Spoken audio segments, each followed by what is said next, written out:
We've learned a lot today and yesterday, and I have good news for you. I am not here to teach you anything. All right? We're going to do shit. So, my goal for you with this talk is that you are going to walk away with some action that is going to improve your business or your life. All right? If I've done my job, you'll have a clear path on exactly what to do. So, someone told me yesterday that I can be kind of intense, and I don't want to let them down. So we're going to go pretty deep today. So, are you guys willing to go there with me? Yeah. Say yes if you are. Yes. Okay, so I'm going to ask you to do a couple things here. All right, we're going to change things up a little bit because it's the afternoon on the last day. So, number one, I am going to ask you to put your devices away. Okay? Number two, I want you to grab a pen and a paper. Number three, I want you to get up and move to a spot at your table where you're sitting next to somebody that you just met this weekend. If you're standing around the outside listening, find a table. If you have a blue polo on, you better fucking find a table. Let's go. How many of you have been through the incubator at TwoBrain?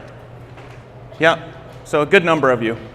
So once you've done these things enough, once you've taught them enough, you can usually tell whether a gym is going to be successful by call number 3 of the incubator. All right? So mentors, is that true? Yeah? So why do you think that we can tell whether you're going to be successful or not? What's the difference between a gym that's successful and the one that's not? Some non-mentor, tell me. Raise your hand. Do the work. Yeah, exactly. It's whether they have taken action or not, right? So if it's pretty straightforward. We give you the blueprint. If you take the actions, then you will get the results, right? And yet, people get to that call 3 and they have not taken action.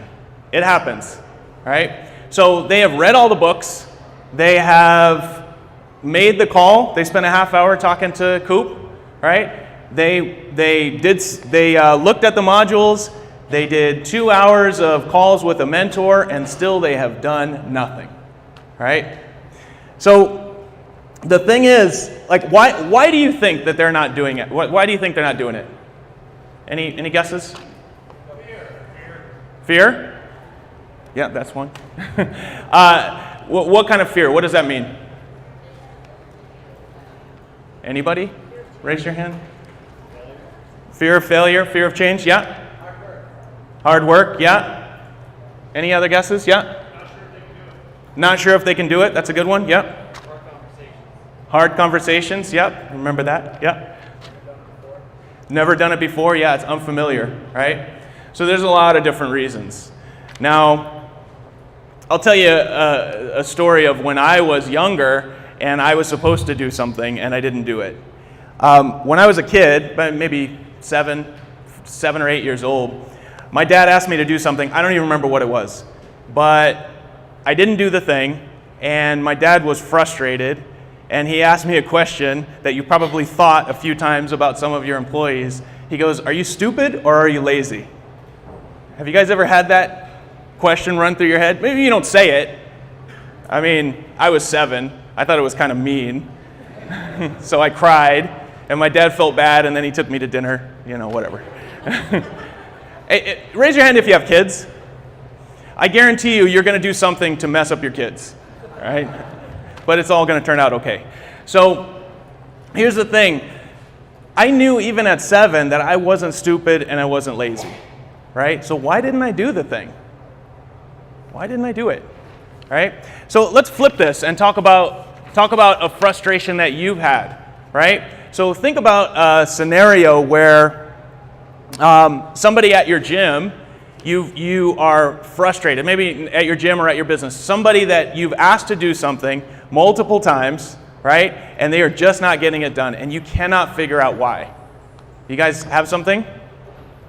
Yes? Has that not ever happened to anyone? I mean, it happens to me every day, right? Okay, so here's what I want you to do. The person you're sitting next to, I want you to look over to them and tell them what the scenario was and what is your theory about why they didn't get it done. All right, so I'm going to give you 2 minutes. Go.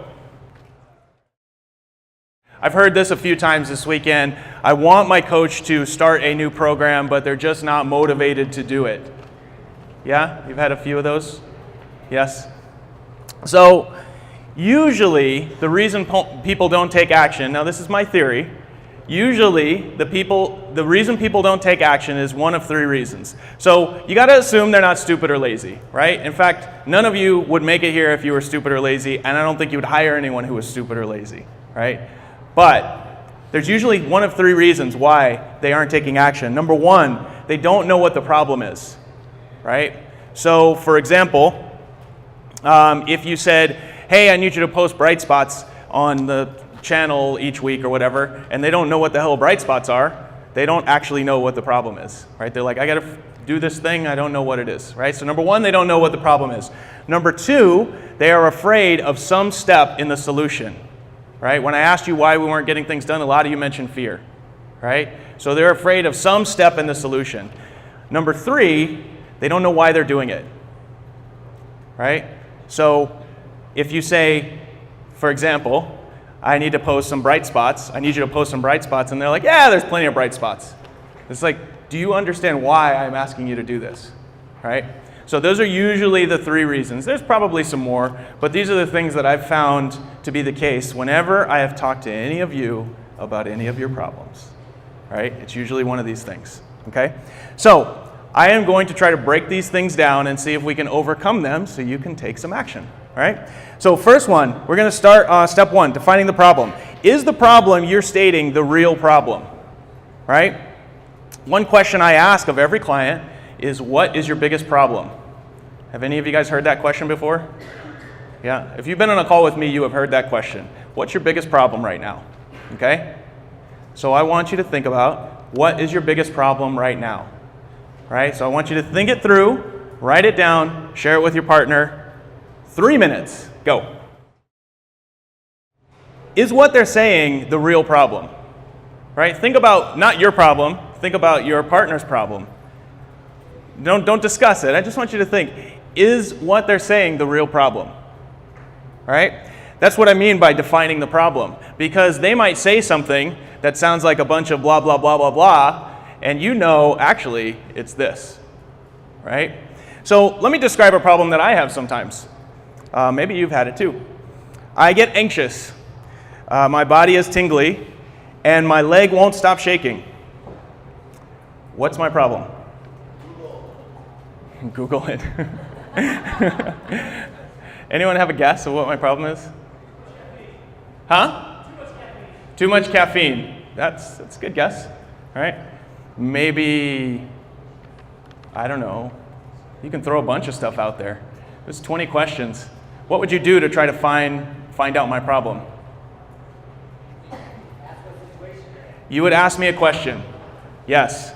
Right? And if you were to ask me a question, you would find out that my problem is that I have to go to the bathroom. Right? But what if you just took my problem at face value? I said I get anxious, and you said, oh, well, you're about to have an anxiety attack. Take some Xanax. Right? What if you just diagnosed and said that's the problem? I'm probably not going to do it because I've had this problem before, and I don't think that's the problem. And even if I did do it, I would find out after I took the Xanax and I peed my pants that that wasn't actually the problem, right? So let's take a problem that you might have at your gym.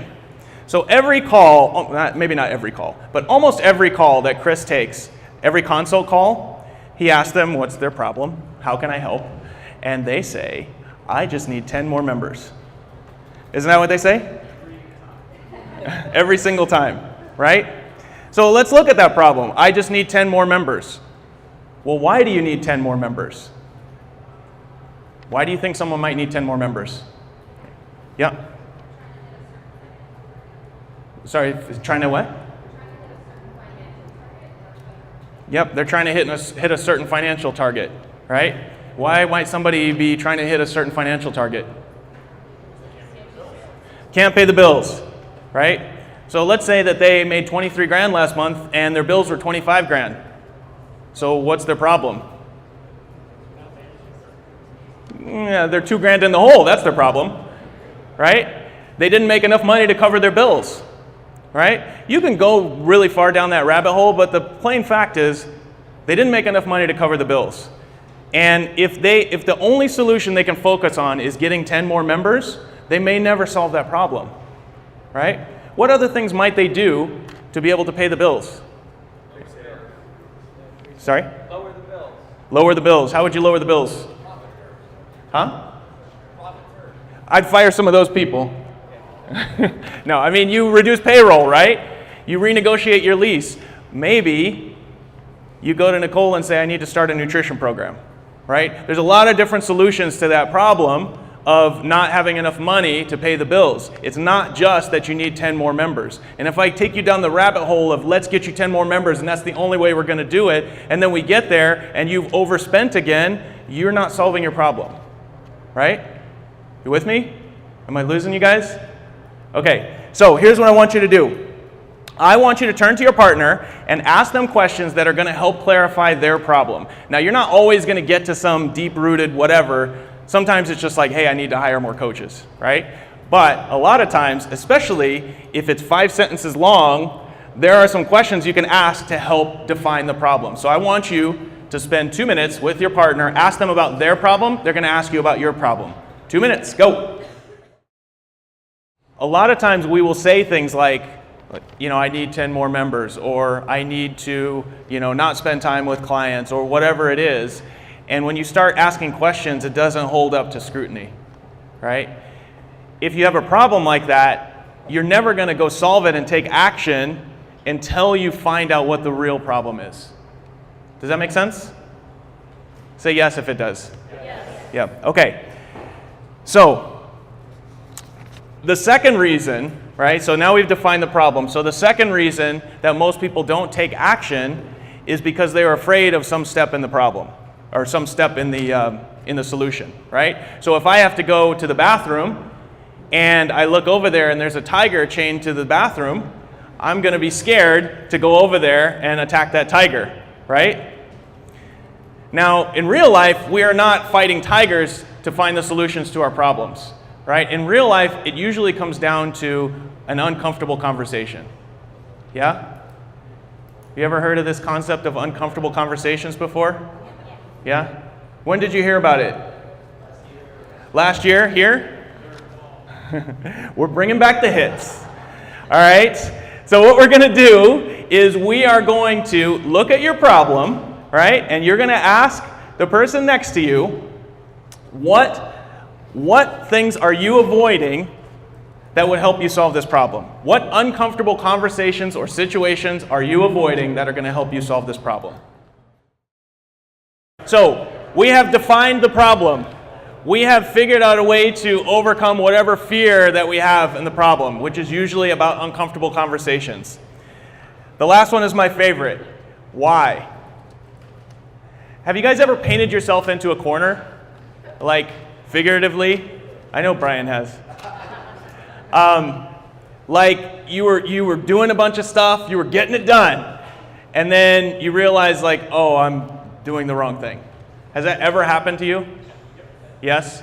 So if you think like literally like what happens when you paint yourself into a corner? Like if I am actually painting and I paint myself into a corner, I'm down on the ground like getting it done, you know, doing the damn thing, right? I'm painting, right? And all of a sudden, I hit my shoe and I look up and go, oh shit, I am in a corner, right? How would you avoid painting yourself into a corner? Plan ahead, look up along the way, right?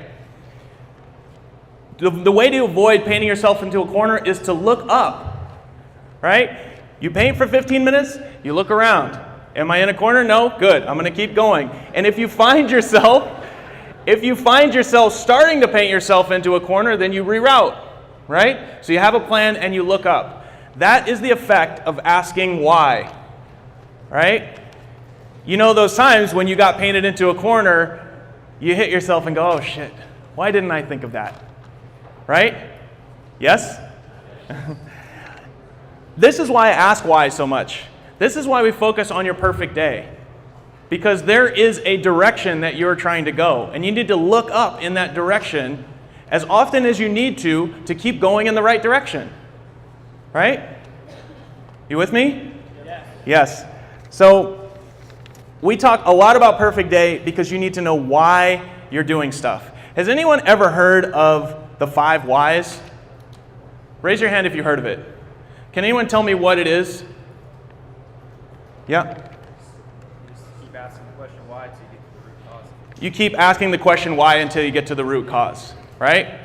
So let's say you take your problem, which is that my, whatever, like my coach won't show up on time, and you ask why, and you say, well, I don't know, right? Her car doesn't start. Well, why doesn't it start? Because she's irresponsible. Why is she irresponsible? Because she wasn't raised right. Whatever, right? This is the problem with the 5 whys, the problem I have with it. And I use it, I like it, but I don't want to become Socrates just because my coach didn't show up on time, right? I don't want to go down this long path of asking why every time I have a problem, right? So I like to flip it. I like to start with the big why and then work my way down, right? But even that sounds like work. Like, what is your big why? Go find your purpose, right? It sounds like work, right? If I said, oh, go find your purpose, find out what your whatever, it feels like you're going to do some hard work, right? The thing is, it's actually not that hard. Life gives you clues all the time about what your why is, right? Have you guys ever had a clue about what your why is by something that happened in life? No? Nobody? So here's how it gives you clues. If you have a near-death experience, right? If you find yourself in a situation that you weren't expecting to get into, right? Or maybe you have an epiphany one day, right? These are the clues. Have you guys ever seen Sliding Doors? Anyone? Yes? Sliding Doors, well, of course, the Brit has seen Sliding Doors. It is a movie with Gwyneth Paltrow based in London. 2 stories. One, she goes into the door and something happens. The other one, she's racing for a train. She gets to the train, she makes it in, something happens. She doesn't make the train, something else happens, right? And it's basically life sending you a message that this is what you're meant to do. So this happened to me recently, maybe 6 months ago. I went up to Canada to visit Chris. I was there with Jeff and a couple other mentors. And, we did some mentor shit. And we came back from Canada, and I was driving into the what do you call it, the passport check. And an alarm went off, and the guy told us to put our hands on the dashboard. And we were like, uh-oh. We looked in the mirror. There were 2 armed guards with their guns drawn. They said, get out of the car, get on your knees, put us in handcuffs, put us in a holding cell. And I was sitting in this holding cell, Jeff on the other side. There was an officer in between, and I was thinking, this is 5 o'clock in the morning, by the way. I was thinking, oh shit, nobody knows I'm here. I could be here forever. Like, this happened a few months ago. You hear horror stories about this kind of stuff all the time. Like, what would happen if I was here forever? Right? What would I miss? And I started thinking about my kids. I started thinking about my wife, my family, my friends, my gym. I started thinking about you guys. And it connected me back to why I'm here. I basically came to the conclusion that my whole life is around nurturing and helping all of the people in my life. Now, if I was a mountain climber, I would have connected that back to, I wish I would have climbed Everest, right? But that moment opened my eyes to what I'm really doing here. Has anyone ever had a moment like that? Raise your hand if you had. A few of you, yeah? It doesn't have to be quite so dramatic. It could just be a realization based on something somebody said. Somebody told me today, I just realized today that I don't need to be going to school anymore. I need to be focusing on my business full time. That was a realization that they had. So here's what I want you to do. I want you to think back through, yes? Can you finish the story? I'm still there. So Jeff didn't know this. I knew why we were there.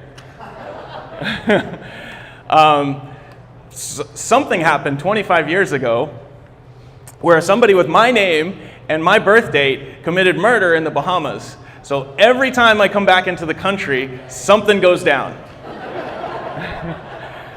But Jeff had no idea, and it was 5 a.m. and we were barely awake, and all of a sudden we're being held at gunpoint, and he's like, oh my God. And I couldn't tell him because there was an officer in between, and I just didn't want to, but after about 10 minutes we got out and we got to the airport. So here's what I want you to do. I want you to think back through your life, and I want you to think of some seminal moment. Maybe you nearly drowned, maybe you just looked at a butterfly differently, right? Think of some seminal moment.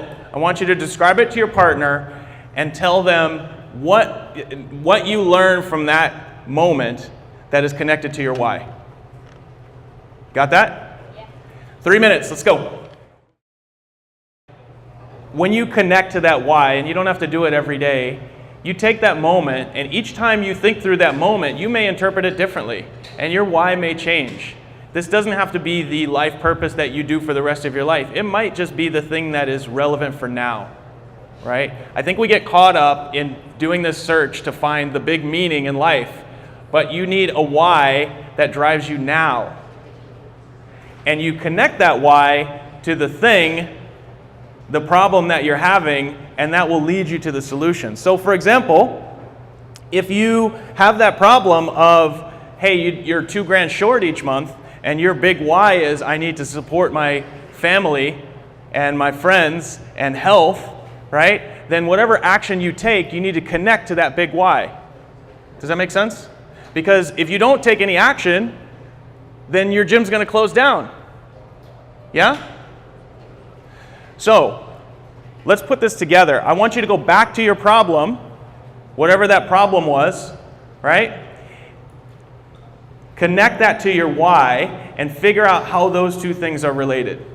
Does this make sense? Say yes if it does. Okay, 2 minutes for this one. Go. Okay, so you have now defined the problem.